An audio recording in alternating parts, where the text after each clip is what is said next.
Hello guys, welcome to Tutorly. So, in today's video, I'm gonna help you out how to choose between Robinhood or M1 Finance. So, if you wanna choose between those two, I wanna tell you before starting this video one thing, and that is, no one is better than the other. Both platforms are great, but I will tell you with all the differences today, which one will fit you the best. Just to make it even clearer for you, I'll also break it down in a way that helps you understand which app fits your investing style, whether you are just starting out or thinking more long-term. So I wrote down 5 topics, and I will tell you those differences from those 5 topics. And hopefully after this video, you can choose which platform works the best for you.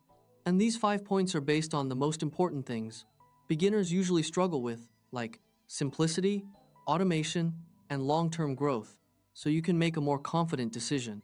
So let's start right here with Robinhood. And the main focus on Robinhood is that it's a simple investing and trading platform. M1 Finance has an automated long-term investing, so like portfolio pies. So keep that in mind. It's a more investing for the long-term platform. To explain it a bit better, Robinhood is more like an active control app where you manually choose what to buy and sell, while M1 Finance is more like a set it and build it system where you create a portfolio pie once and it automatically keeps it balanced for you over time, which is great if you don't want to constantly check the market. Then, if you go right here to Robinhood, Robinhood is the best for beginner investors, and M1 Finance is the best for long-term passive investors. For example, if you are someone who wants to start with small amounts, learn how stocks work, or even just buy ETFs casually, Robinhood feels very straightforward. But if your goal is to build long-term wealth quietly in the background without active trading, M1 Finance fits that passive mindset much better. So if you look right here to the trading tools, Robinhood has basic charge and trading tools, and M1 Finance has an automated investing and rebalancing tool from there. So that is very nice to use that one. I recommend you to use that one if you want to. Automated invest. This automation in M1 Finance is actually very useful because it helps you avoid emotional decisions. And it also automatically keeps your portfolio balanced when markets go up or down, so you don't have to manually adjust everything yourself. Then, if you go right here to the interface, Robinhood is extremely simple and beginner-friendly, and M1 Finance is clean structured around portfolio building. So that is a nice interface if you want to build your portfolio.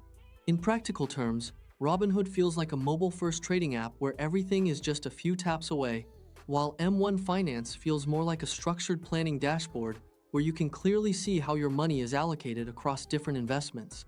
So, if you go to M1 Finance, they have a mostly free investing, and the premier tier for extras is a very nice option in M1 Finance.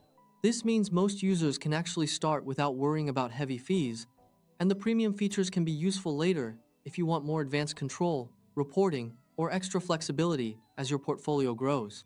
So, if you're asking me, many traders or investors use Robinhood for simple investing stocks, ETFs, and quick trading, and many investors use M1 Finance for the long-term investing, automated portfolios, and hand-of-wealth building.